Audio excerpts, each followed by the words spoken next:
Salut les amis, heureuse de vous retrouver aujourd'hui. Donc je voulais échanger avec vous sur l'aspect politiquement correct que nous nous imposons, qu'on adopte en fait lorsqu'on est au travail. Donc je suis Sandrine Lucas, donc ex-manager de proximité. J'étais directrice d'une agence d'assurance pendant plus de 15 ans. Et aujourd'hui, j'ai décidé donc de faire un virage à 180 degrés et de créer ma propre vie. Donc, je suis entrepreneuse. Donc, j'accompagne les managers donc en souffrance, en recherche de sens dans leur vie, aussi bien personnelle que professionnelle. Et mon action, en tout cas, c'est de pouvoir faire en sorte que les gens ne vivent pas, ou en tout cas sortent rapidement donc d'un phénomène malheureusement qui est lié à je dirais à la pression au travail, c'est-à-dire le burn-out. Voilà, donc aujourd'hui je voulais vous demander ce que vous pensez en fait de cette démarche politiquement correcte qu'on a dans les relations professionnelles. Alors pour ma part, euh, honnêtement, je l'ai fait, le politiquement correct, parce que du coup, quand on est dans un poste de manager ou d'encadrant, il y a effectivement une conduite à tenir et une posture à avoir, comme vous avez pu entendre dans mes précédentes vidéos. Pour ceux qui ne l'ont pas fait, je vous invite donc à regarder sur ma page les autres vidéos, et vous pouvez également les retrouver sur YouTube, donc sur le même nom que vous avez sur ma page aujourd'hui. Manager, encadrant, ose vivre ta vie donc idéal, ta propre vie idéale. Voilà. Donc moi personnellement je l'ai fait parce que d'une part du coup c'est aussi le costume qu'on endosse, donc il y a aussi le politiquement correct qui va avec, donc voilà, même si on ne pense pas ou qu'on n'est pas d'accord en tout cas avec les messages qui sont passés, on se doit, de par aujourd'hui le rôle qu'on a et la mission qu'on a, d'être dans la politique de l'entreprise, de suivre les plans stratégiques qui sont demandés et de mettre en action, ni plus ni moins, donc tous les plans d'action qui sont à faire pour que les résultats soient au rendez-vous. Donc, est-ce qu'aujourd'hui, euh, vous prenez conscience en tout cas de ce côté politiquement correct? Est-ce que ça vous est déjà arrivé de parler effectivement avec votre hiérarchique ou vos collaborateurs, et au moment où vous tournez les talons, vous êtes en train de vous dire non mais c'est pas possible, pas encore, il va falloir encore que j'abdique là-dessus, il va falloir encore que je fasse des efforts là-dessus, il va falloir encore que je donne encore de ma personne et que je prenne encore plus de temps pour faire les missions que j'ai à faire. Est-ce que ça vous est déjà arrivé? Rien que ne serait-ce en tournant vraiment les talons en une fraction de seconde, d'avoir dit une chose quand vous étiez en train de converser et de vous retourner, ou en tout cas de sortir de la pièce et de vous dire mince, j'aurais dû. Voilà, j'aurais dû donner mon point de vue, j'aurais dû donner mon sentiment par rapport à ce qui m'a été demandé, j'aurais dû préciser si c'était dans mes capacités ou pas de le faire à ce moment où c'est demandé, pas forcément ne pas faire, mais à ce moment où c'est demandé. Voilà. Est-ce que vous osez vous être franc lorsque vous vous adressez à vos collaborateurs? Est-ce que vous vous sentez authentique? Est-ce que vous vous sentez aligné avec vos valeurs quand vous vous adressez aussi à vos supérieurs hiérarchiques? euh, Est-ce que en ayant conscience de ce message du côté politiquement correct qu'on a dans la relation professionnelle, de communication je parle, est-ce que vous avez l'impression que vous êtes dans la bienveillance lorsque vous échangez, ou est-ce que vous êtes tel un vrai pitbull? C'est-à-dire voilà, que les relations, elles sont parfois tiraillées, elles sont parfois compliquées, et vous n'êtes pas forcément en mesure d'affirmer ce que vous pensez vraiment.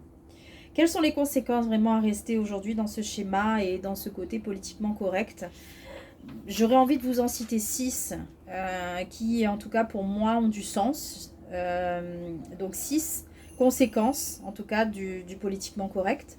La première, c'est déjà d'être frustré donc, de la relation que vous pouvez avoir avec autrui, avec vos collègues, avec votre hiérarchie, etc. Avoir l'impression aussi que l'autre, il a gagné, quelque part. Que dans la relation de communication que vous aviez, ouais, vous n'avez pas forcément, vous avez fait motus et bouche cousue, pardon, et que voilà, l'autre a peut-être pris le dessus lorsque vous avez terminé votre conversation. La troisième conséquence que ça peut avoir aussi, c'est de générer énormément de stress. Et à ce moment-là, bah, ça peut avoir un impact en tout cas fort sur votre santé aussi. Donc je reprends, j'ai été interrompue 5 minutes, mais je suis de retour. Donc j'étais en train de vous donner les 6 conséquences, en tout cas, d'adopter une relation politiquement correcte lorsque vous êtes dans le monde du travail, que vous êtes avec vos hiérarchiques ou vos collaborateurs. Donc j'en étais au 5e, si je ne me trompe pas. Non, au 4e, pardon. Donc c'est de ressentir aussi un mal-être ambiant chaque jour, de vraiment pas être en phase en fait, pas être aligné avec ce que vous pensez vraiment. Vous avez une idée dans la tête, mais lorsque la parole, elle se délie, elle sort, elle n'est pas forcément cohérente, c'est pas forcément aligné avec ce que vous pensiez réellement. La 5e, c'est d'avoir l'impression de ne pas être soi. C'est en lien aussi avec la 4e, hein, c'est que quand vous avez fini de discuter et que vous dites mince, oh là là, là à ce moment-là, j'ai pas forcément été voilà, j'ai pas forcément été super à l'aise dans cette conversation, j'ai pas forcément été courageuse en donnant effectivement mon point de vue comme je le pense réellement. Voilà, c'est vraiment avoir l'impression d'un petit peu transgresser ce qu'on pense réellement et puis de le garder pour soi. À grand regret quelque part, c'est de ne pas être en capacité de s'affirmer.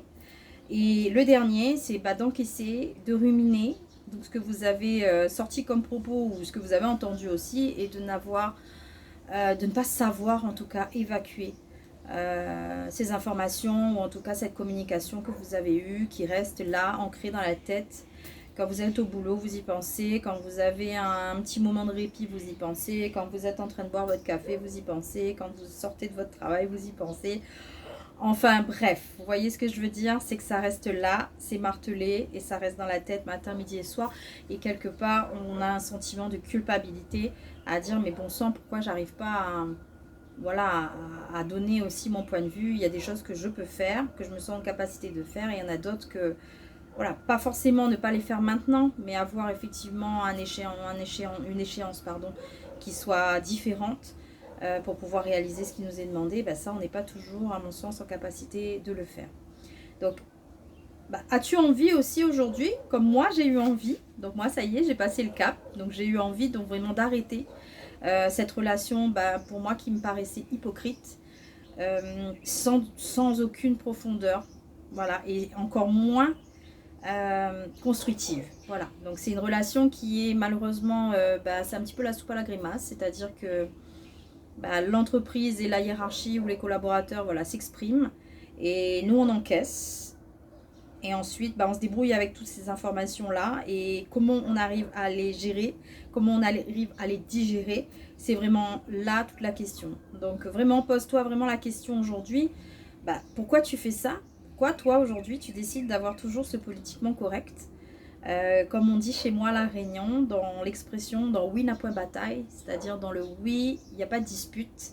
C'est-à-dire que voilà, on dit oui, on dit oui, on dit oui, même si on n'y croit pas, même si on sait qu'on ne sera pas en capacité de réaliser ce qui est demandé, même si on sait que on n'a pas forcément l'assise, ni la bouteille, ni la force et aussi l'énergie pour atteindre ce qui est demandé. Mais bon, voilà, on dit oui. On dit oui sans forcément réfléchir aux conséquences que ça peut avoir, d'une part pour son environnement, mais c'est pas que ça qui est important, c'est d'autre part pour soi-même, pour la satisfaction, la fierté qu'on peut avoir de soi-même. Qu'est-ce que tu as vraiment à y gagner, quoi? Qu'est-ce que tu as à y gagner à continuer à accepter que dans l'entreprise, il faut avoir une attitude avec du politiquement correct? C'est vraiment tout un ensemble, mais j'aurais envie de te dire que moi, ce qui m'a fait prendre conscience déjà du politiquement correct, que j'en avais plus envie, ça a été aussi de prendre une décision. La décision aujourd'hui de changer de réécrire mon histoire professionnelle, de changer aussi l'approche que j'avais, ou en tout cas l'attitude que j'avais au travail, donc par rapport aux relations que je pouvais avoir avec les autres. Et pour certains, en tout cas, faire le tri. Avec des personnes avec qui tu vas effectivement changer ton attitude et tu vas être plus dans la bienveillance, alignée avec toi, et avoir envie en tout cas de créer une relation avec l'autre. Et puis il y en a d'autres où tu n'as absolument pas envie de créer quoi que ce soit. Et à ce moment-là, j'aurais envie de te dire, suis ton chemin à toi. Ne regarde pas derrière. Si les gens n'ont rien à faire dans ta vie, qu'ils en sortent. Voilà. Et que chacun continue son chemin. Et au contraire, je pense qu'on sera plus heureux chacun de son côté que à se tirailler, à tempêter et à ne pas se comprendre. Voilà. Donc vraiment, tu as, à mon sens, le pouvoir. On a tous le pouvoir de décider, de nous faire respecter. On a aussi le pouvoir de décider aussi les personnes avec laquelle on a envie de construire des choses. Dans le cadre professionnel, c'est vrai qu'on doit échanger avec les gens. Mais on n'est pas obligé d'aimer les gens. Et c'est ça la différence. C'est que si on n'aime pas, on n'est pas agréable avec les gens. Mais c'est là où il faut faut prendre du recul et se rendre compte que on peut continuer à travailler avec des gens si effectivement on adopte une attitude qui est alignée avec ce que les valeurs qu'on a. Et puis si les autres en face, ils réceptionnent l'information, ils réceptionnent l'attitude qu'on a de manière bienveillante aussi, ça peut fonctionner. Si maintenant ça ne fonctionne pas, au moins on est d'équerre, on est à l'aise, on est vraiment nous pour le coup dans nos baskets, à l'aise dans nos baskets. Et on aura fait tout ce qu'il faut, tout ce qui est en notre pouvoir pour réussir ce qu'on a envie de réussir. Voilà. Et la troisième chose que je voulais te dire aussi, c'est que tu as le pouvoir aussi de décider de créer aussi des relations saines, avec ce que je viens de t'expliquer, qui soient plus éthiques pour toi et qui soient aussi plus dans une démarche de bienveillance, si tu recherches aujourd'hui de la bienveillance aussi au travail. Puisque ce n'est pas forcément une qualité qui est développée au sein de chaque entreprise. Tu peux avoir des personnes très bienveillantes comme malheureusement des gens qui sont là pour te mettre des bâtons dans les roues matin, midi et soir. Et c'est pas faire la méchante vis-à-vis des gens, mais c'est ni plus ni moins, à mon sens, je pense que la pure et la stricte vérité. Donc toi seul, là, tu as la clé. Tu ne peux agir, tu peux agir en tout cas toi. Tu ne peux pas agir en fonction des agissements ni des propos des gens. Ça, il faut en prendre conscience. On ne peut pas agir sur ce que font les autres. Mais par contre, toi, tu as la possibilité d'agir pour te sentir mieux, pour te sentir aussi à l'aise dans les propos ou dans la communication que tu as. Et tu te sentiras, à mon sens, plus soulagé en tout cas d'avoir une relation qui est plus détendue, qui est plus en adéquation avec ce que tu es vraiment, avec ce que tu penses vraiment. Ça ne veut pas dire que quand on donne son avis, c'est on montre sa faiblesse et qu'on montre son incapacité à faire les choses. On peut le percevoir comme ça. Je l'ai aussi, moi aussi, beaucoup pris comme ça. Et ça a été une grande erreur en fait. C'est pas parce qu'on s'exprime et qu'on donne son point de vue qu'on est en train de dire je ne suis pas capable, je suis incapable. Non, pas du tout. Et le fait d'être plus soulagé, ça te permet aussi de pouvoir te dire que, ok, certes, on a des relations qui sont professionnelles, mais à ce moment-là, on retrouve un petit peu plus l'humain dans la relation. C'est moins conflictuel, c'est moins...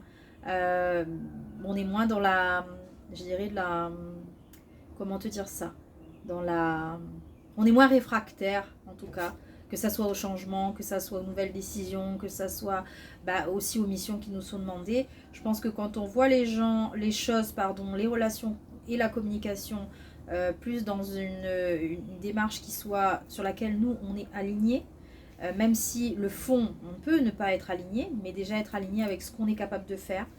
Quelle est la limite qu'on s'impose? Quelles sont les limites qu'on n'est pas prêt à dépasser? À ce moment-là, la relation est moins politiquement correcte, mais elle est plus humaine et plus authentique. Donc, je t'invite vraiment à essayer.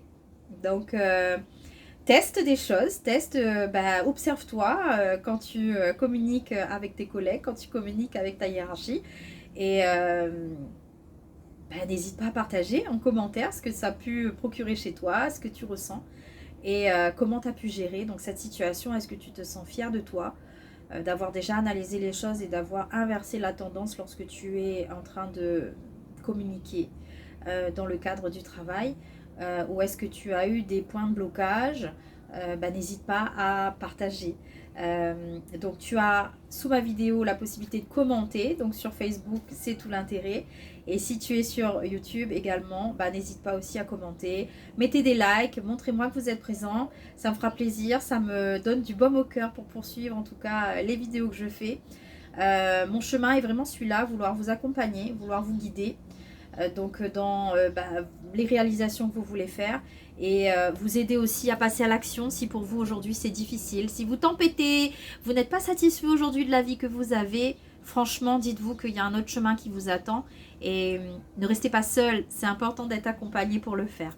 Voilà, je vous souhaite une bonne fin de journée et je vous dis ciao, bye.